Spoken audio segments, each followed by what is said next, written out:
umaga mga kapatid. Sa resulta ng isang buwang pangangaral noong November 2023 ay may ilang kaluluwa ang tumanggap sa ating Panginoon sa pamamagitan ng pagbibinyag sa lugar ng Mangyo Urdaneta.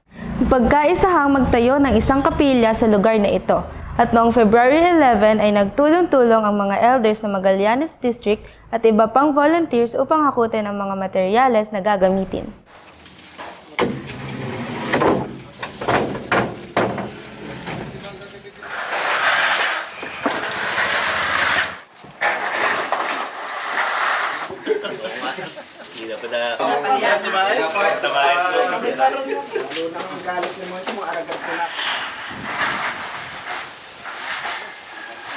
At ngayong araw na ito, February 25, ay sinimulan nang itatag ang kapilya na muli ay sa pagtulong-tulong ng mga elders ng ating distrito. Narito ang ulat ni Sister Tiffany. Narito tayo ngayon sa Mangyo Urdaneta kung saan nagkaroon ng pagtutulong-tulungan ang bawat elder sa distrito ng Magallanes upang masimulan ang pagpapatayo ng bahay-sambahan rito. Ang bawat isa ay nagbigay ng kanilang lakas at naglaan ng oras upang maisagawa ang gawain ito.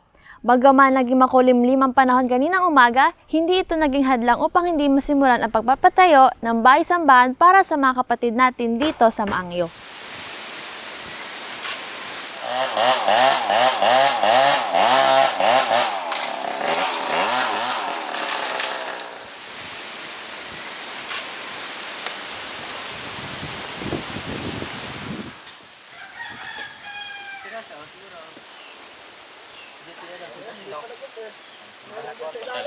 Kasama po natin ngayon ang mag-asawang Gonzales, si Tatay Domingo Gonzales at si Nanay Rosalinda Gonzales. Sila po ay nabinyagan noong December 9, 2023. So ano po ang nararamdaman nyo na sinisimulan na natin ang pagpapatayo ng kapilya sa inyo pong lugar?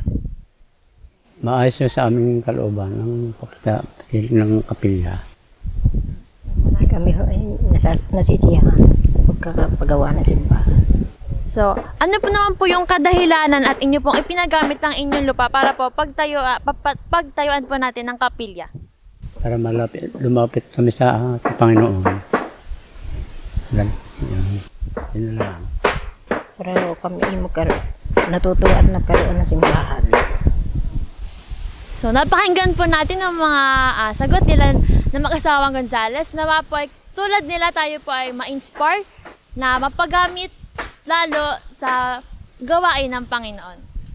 Alam mo, Ate Tiffany, nakakatuwa at nakakataba ng pusong makita ang bawat isa na nagtutulungan para sa ikatatapos ng gawain ng ating Panginoon. Tama ka dyan, Pretty. Nasaksihan niya natin ang pagkakaisa ng bawat membro ng ating iglesia. At naniniwala ako na pagpapatayo ng simbahang ito ay matatapos sa lalong madaling panahon. Muli, ako si Tiffany Esmeralda, nag-uulat mula dito sa Mangyo Urdaneta. Balik sa'yo, Pretty.